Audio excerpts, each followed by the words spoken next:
أعوذ بالله من الشيطان الرجيم. بسم الله الرحمن الرحيم. يا أيها الذين آمنوا لا تقدموا بين يدي الله ورسوله واتقوا الله إن الله سميع عليم. يا أيها الذين آمنوا لا ترفعوا أصواتكم فوق صوت النبي ولا تجهروا له بالقول كجهر بعضكم لبعض أن تحبط أعمالكم وأنتم لا تشعرون. إن الذين يغضون أصواتهم عند رسول الله أولئك الذين امتحن الله قلوبهم للتقوى لهم مغفرة وأجر عظيم. إن الذين ينادونك من وراء الحجرات أكثرهم لا يعقلون. ولو أنهم صبروا حتى تخرج إليهم لكان خيرا لهم والله غفور رحيم. يا أيها الذين آمنوا إن جاءكم فاسق بنبأ فتبينوا أن تصيبوا قوما بجهالة فتصبحوا على ما فعلتم نادمين. واعلموا أن فيكم رسول الله لو يطيعكم في كثير من الأمر لعنتم ولكن الله حبب إليكم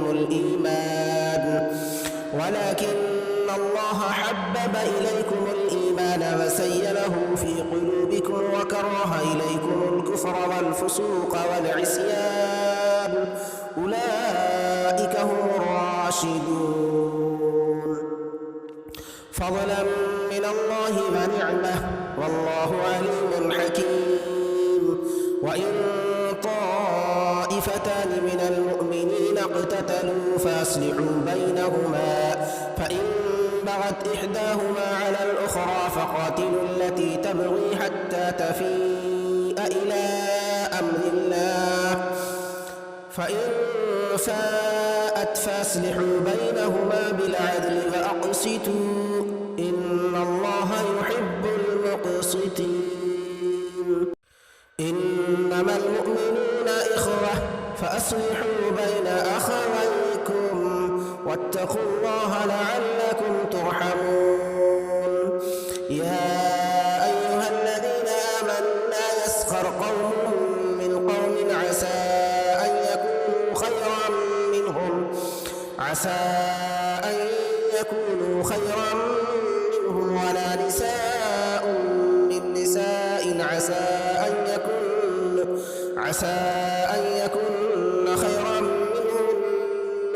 ولا تلمزوا أنفسكم ولا تنابزوا بالألقاب بئس الاسم الفسوق بعد الإيمان ومن لم يتب فأولئك هم الظالمون. يا أيها الذين آمنوا اجتنبوا كثيرا من الظن إن بعض الظن إثم ولا تجسسوا ولا يغتب بعضكم بعضا أيحب أحدكم أن يأكل لحم أخيه ميتا فكرهتموه واتقوا الله إن الله تواب رحيم. يا أيها الناس إنا خلقناكم من ذكر وأنثى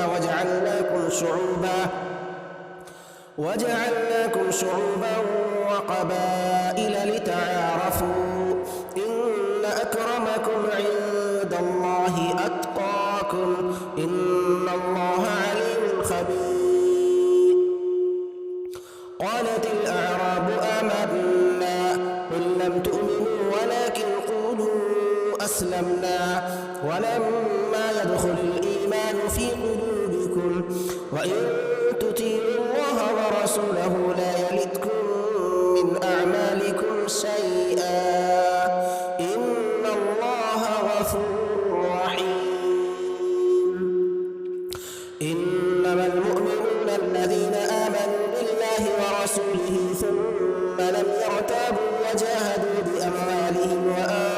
أنفسهم في سبيل الله أولئك هم الصادقون. قل أتعلمون الله بدينكم والله يعلم ما في السماوات وما في الأرض والله بكل شيء عليم. يمنون عليك أن أسلموا قل لا تمنوا علي إسلامكم بل الله يمن عليكم أن هداكم للإيمان إن كنتم صادقين. إن الله يعلم غيب السماوات والأرض والله بصير بما تعملون. صدق الله العظيم.